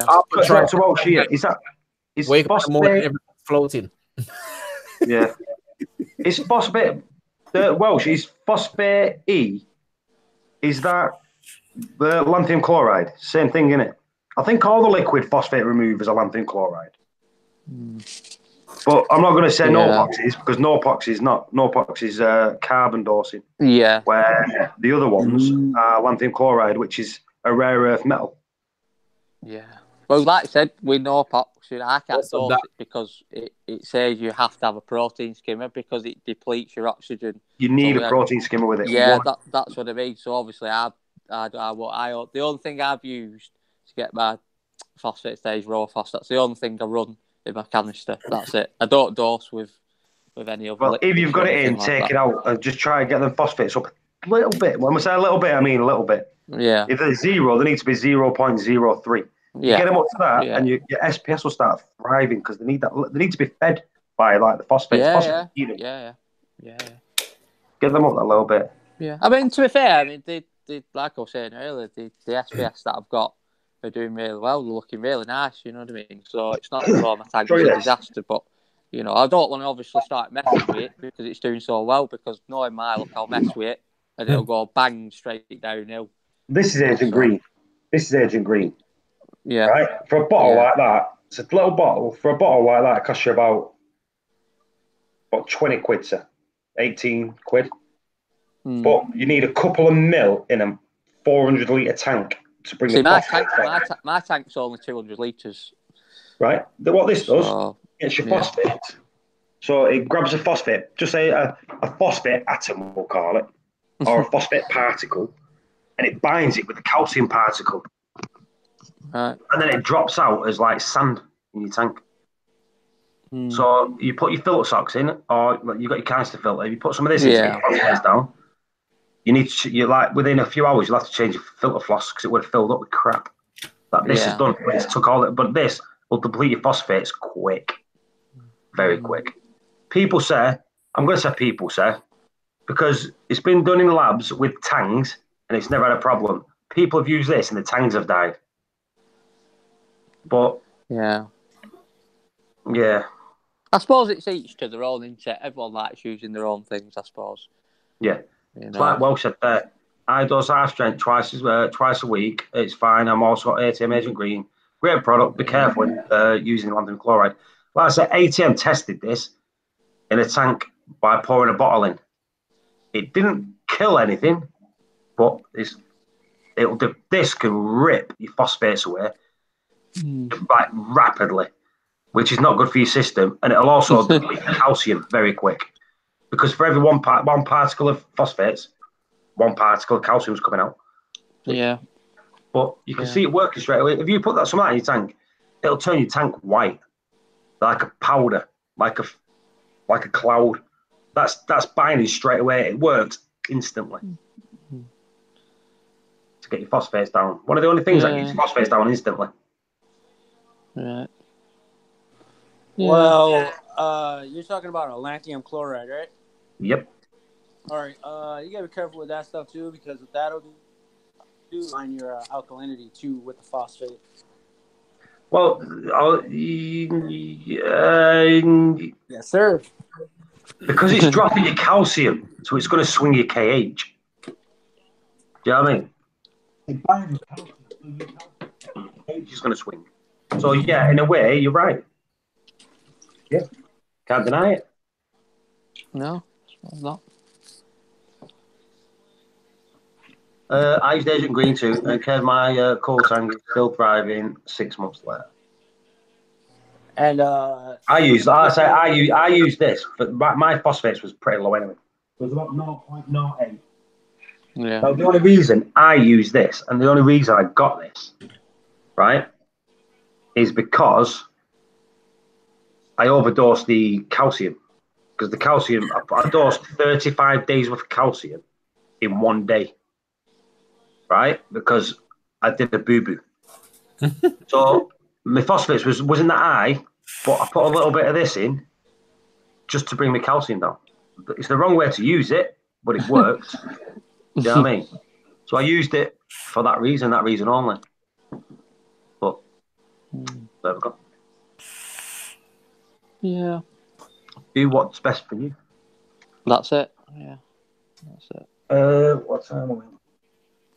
It's nearly like 1 o'clock in the morning. I don't give a shit. I'm at work in the morning. Whoop, whoop. No, neither am I either. I'm off till Sunday now, so I'm not bothered. I'm only off tomorrow. Yeah. I think I might just go to the Abyss tomorrow and have a look, see what it's like. The Abyss looks good. Yeah. The corals are good. I think Are the fish are very expensive. Yeah, someone told me that it was quite expensive in fairness, yeah. So, The thing but I is, with them, suppose... they sell zoas unbranded. So you could find some really expensive zoas in there, and they'll only be 20 quid a frag.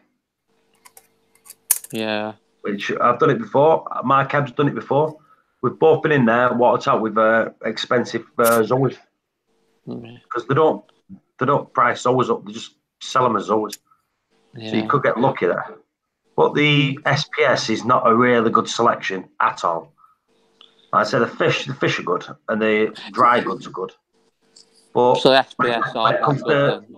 Like for you, but I'm saying for you because you've got a canister filter. But when I walk into a shop, I want to see stuff that for sumps and that they don't have any of it. So yeah, the canister filter kings, aren't they? The Abyss. Yeah. You know? Yeah. Well, the thing is, the push don't they run their display tank on canisters? Their big Reef display tank. There's a few big shops around the UK that do. I'm sure it runs on canisters. I think they specialise in EIM, don't they? Well, they come with a surface skimmer. I think it's the EIM. Not a clue. I was fighting GHA battle with the Nano, and it was part of I started to get to Essence. That's Dr. Welsh talking about the Agent Green. I think everyone should have a bottle of Agent Green in their house anyway. As an emergency thing. Yeah. Agent Green's lanthanum chloride. Yeah, I know.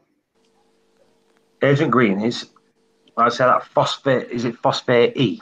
There's one in America and all, but you can't get over here. Is it Phos E or something? Not phosphate E. I can't remember what it is. What he told me about it. Are you talking he got it from America. Phosphate X, that might be the one. What? Is that lanthanum chloride? Lanthanum chloride. Yeah. I think all the liquid ones are, aren't they? All the liquid phosphate removers are lanthanum chloride. They're either lanthanum chloride or they're aluminum. Yeah, I wouldn't want to put the liquid of that in. It's like you're using Rowaphos. Yeah. If you set an ICP test off, you'll have too much iron in your system. Yeah. If you're using it like repetitively. What you need to do with that, you need to use an aluminium-based phosphate remover because that'll take the iron out, but that'll also put too much aluminium in your system. So what you need to do then is use some Rowaphos to get rid of the aluminium, but then you need to use the other one to get rid of the iron. You know what I mean? So you need to. That's why when you use that, you need to swap them. Yeah, you're confusing me now. No. You really are confusing me now, Paul. You use Chato to take out the iron. You use your macroalgae to take out the iron. Right, but it doesn't have that. He doesn't have that. He has a canister filter. Yeah, so he can't take it out that way. So it's going to be in his system. And if he's constantly using it, it's going to be in his system. But the way you do it, you swap it. So you use the aluminium-based one because that does take it out. Yeah. Like me, I've got microalgae in there because I've got a Chato reactor. You could put a Chato reactor on yours, an external Chato reactor. Is it ARL1? Is that what they're called? Algae light reactor, is it? Is that what they're called? Yeah, ALR1. Yeah. Yeah, I know what you mean. Yeah, I know what you mean. Yeah, that's a possibility, I suppose. Yeah. See, that'll be good. That'll be good to keep you things. Yeah. Yeah. So, aluminum-based media, using it to remove phosphate, is pretty much like lanthanum chloride. It removes it way too, and it only lasts like 3 days, and like gets it out of your tank, and it like definitely hurts your corals and hurts your system. What does? Aluminum-based raw phosphor. Yeah. I think it's what's that? In the white bottle, the little white pellet ones. What are they called? That phosphate remover. I can't. Because it's the white bottles. That's the aluminium-based one. It does, overusing it does, but even overusing Rowaphos does if you've not got nothing to take the stuff out. That's why they always tell you to alternate them. In fact, Finger tells you to do that, I know, on the Triton. If you've got too much of it, they tell you to use the aluminium-based one. If you've got more of that, they'll tell you to use Rowaphos. Yeah. I mean, so they tell you to switch it, get it out. Right. So is it worth me taking my Rowaphos out now then? If my phos, is there no point in being in there now? Because I put is your phosphate at 0 or is it low? 0. Yeah. It's been in there like 3 weeks. So is it worth me just taking it out and not putting it back in, or should I leave it in? What, the Rowaphos? Yeah. Take it out. Wait. Oh no! Don't take it. Yes. If he's got 0 phosphates, like 0. Hold on. Take out like half of it, because you don't want to take it all the way out right away, because then it's kind of like taking away, like your hamburger. No. When it comes to Rowaphos, you can take it straight out. If it's 0, it's not like it's holding it, controlling it or anything. If it's 0, it's 0. There's nothing there for it to remove. It was 0 Monday when I went out with the blue. It was 0 when we tested it. So what you need to do is get your own test kits and start testing it yourself. I do have my own test kits. Yeah, right. I do. Do your own phosphate test. Yeah, I do, and it's 0 on my test kit on the Saltwater one. Yeah. So I might as well take it out then if it's done its job and just. Yeah. What you want to do is take it out, right? Yeah. Take it out tomorrow. Do it tomorrow morning. Take it out tomorrow morning.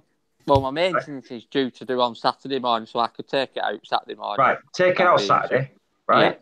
Yeah. Right. Just before you take it out, test your phosphates. Right. Okay. If they're 0, if they're rising, it means it's depleted anyway. Yeah. Right. But if it's 0, take it out. Right. Okay. Right. Yeah. Bearing in mind, for the size tank you've got, the Rowaphos that you need is like this much. It's all golf small size. Yeah. Right? Take it out, and then over the next... test it, take it out, and then test it 2 days later. Yeah. If it's not risen, you know that there's nothing in there. If it's risen a tiny little bit, bearing in mind, you want 0.03. Right. Okay. So if it raises 0.01, you know it's going to rise that, but then test it again 2 days after that. Yeah. You know what I mean? See what it's at. Yeah. And if you know it's going to, try to get it to 0.03. When it's at 0.03, then that's when you keep rising it. So like every 2 days, check it. If it rises past that, just put a tiny bit of Rowaphos in, because you want to keep it balanced. Yeah. You know what I mean? You don't want it rising above that. You don't want it dropping below that. You put too much in, it's going to eradicate it all again. Yeah. Only when it rises above 0.03, that's when you want to start putting it in, but little bit. And then just keep checking it. If it's balanced, it stays there. If it drops too quick, it's obviously too much stuff. Yeah. I mean, you need to keep that balance. And that's the only problem, though, is with a canister, it's a pain in the ass, because you've got you've got to drain it to then put it back in, to then fill it back up again. Then you've got to top your tank back up. So it is an absolute. Whereas a sump, you could just probably put it in and take it out with ease, can't you? I suppose. With a canister, they're a pain in the neck. They're an absolute pain in the ass. You know.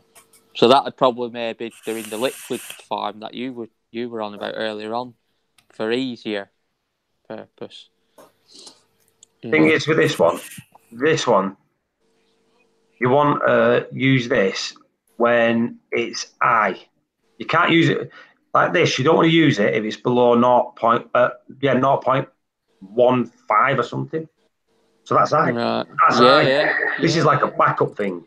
I won't use this in a tank. Just to, if it's below 0.09, I won't even use this at all. No. In fact, this says, do not remove more than 1 parts per million per day. Now, if you've got 1 parts per million, that's a lot in your tank anyway, in a reef tank. But use if levels are 0.1 or greater. Yeah. Bring me the candy. If you can name it, bring me the candy. Yeah, bring him the candy. What candy? Candy flavour. Oh, I thought you want Twizzlers. I wish. Yeah, 0.1. So that's high anyway. You know what I mean? Like you want yours at 0.03. Yeah. Yours is 0, so to be at 1, that's going to rise a lot. Yeah. Well, I mean, I'll do that. You know, I'll try that. You know, when I do my maintenance on Saturday. You know, so I'll go and get my iodine level checked. Since I've been dosing with iodine and strontium this week. Is it free test or do you pay to get tested at the shop? Well, to do the whole test, he charges a tenner, but he only charged me a $5 this week, did Steve, so, you know. Why don't you just buy yourself an iodine test kit? So, well, I will do now. Now I'm dosing it, because I wasn't dosing. Why don't you just don't test the tank? You know? Do you know what? Genuinely, right? I've never, ever tested my iodine. Have you not? I know, but I've sent ICP tests off. So, like, twice a year, I get my iodine tested. And do you dose? Oh, it comes with Triton, doesn't it? I'm dosing it in. Do you know what I mean? Yeah, of course. And I've got Alga to do it. But you got to remember, your iodine, you've not got much stuff in to use iodine. So, I had a reef tank. One of the ICP tests I sent. In fact, let me see if I can find it. I sent an ICP test off. Right? Triton.b. Right? Oh, I wrote tricorn. So how much is the Triton to buy it in a pack? Buy 4 litres, it'll be £85. Right. But bearing in mind, you using it with what you've got in it at the minute, that'll last you about 3 years. Yeah. Right? And that's being genuine. That'll last you about 3 years. Yeah. So it might most probably more than that. And then your cows start growing faster and you use more of it. Like at the minute, mine lasts me, if I buy that pack for £85, I could buy a litre, which is £29, but I buy 4 litres at a time because you get basically a litre more free. Yeah. But what you want to do is buy a litre to start off with because it'll last you a lot anyway. Is it easy to mix as well? I think Woody doses 2 or 3 mil a day. Do you know what I mean? So if he buys a 4 litre, I mean that's 4,000. So 3 divided by 4,000. Yeah. That's 3 years. You know what I mean? Yeah. Is it easy to mix as well? Is it Triton? Yeah. Do you have to mix it yourself, or can you buy it liquid forms already? You used to be able to buy it in liquid form, not normal. It's powdered form. Is it? Yeah. Well, it's all powder form, but you still got to. The magnesium comes liquefied, but you still got to add it to it. Yeah. I'm just trying to log into my Triton now so I can show you this before I go, because I'm knackered. Yeah, I know it's like 1:15, so. Oh, we've done tests later than this before. Yeah, I'm gonna jump off in it. I'm trying to upload a video, right, and it's taking forever. I think it's because I'm on the Hangouts, man. Oh, just blame my Hangouts, Mad Dogs. You all right? It's not my internet. You know what? My internet just played up a minute ago. Then it cut all the YouTube off. It's taking forever, man. Been on 50%, 58 now. Flipping out long. How big's the video? It's only a short. It's a short. I'm just updating a video on my nano tank, you know, my Nevo 16. Yeah. And it's just taking forever, man. Right. It's a short video. Here's one of the tests that I did. Let me find my iodine.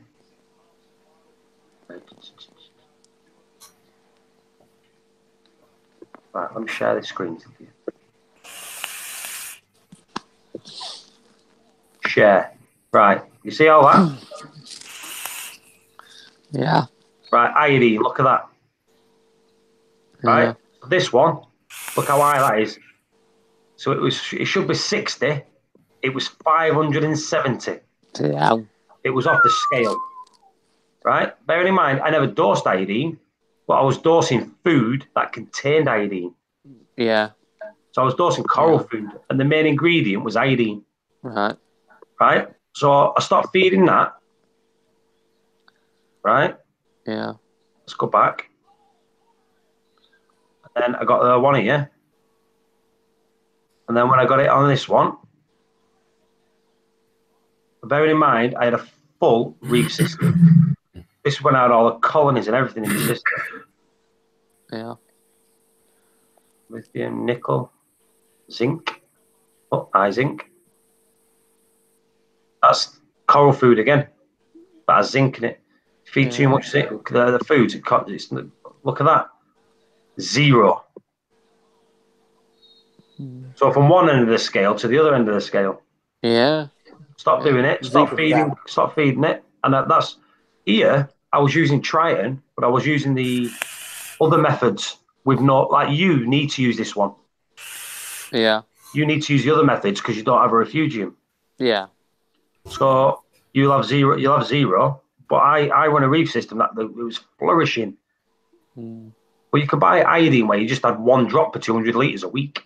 Yeah, it's literally like I think it's a capful or something daft like that. If you buy the TMC one, it's like one drop per 200 litres. I don't know what the one they were that I got actually the other day. You get it from out of the blue? Yeah. Was it about 20 quid a bottle? No, it were about, I'd say it were about 11, 12 quid, something like that. Is it Brightwell? No, not Brightwell. I can't remember what it's called now. It's one Steve recommended to me when I went down. Yo, guys, I gotta take off. It's wife time now, so. No worries. See you later. All right. In a bit. Cool. Right, I'm gonna shut down anyway now because I'm knackered. All right, coolio. Coolio. Who's in the chat? Let me see who's in the chat folder. Doctors in chat talking about if unicorns shit diamonds. Oh dear me! Can't believe it's 1:15. Time fly. Oh, I've done this. I did one for 24 hours once. Let's see how. 24 hours. Yeah. Well, I don't think I'll go to the abyss now. Now you've told me that there's not much SPS. Hey, the thing is, you need to have a look, don't you? I suppose. I suppose because they were opening up a new building, weren't they? Yeah, the other side. The other side, yeah, that's right. Yeah. The thing is, is there an Oasis? Go to Oasis, I know.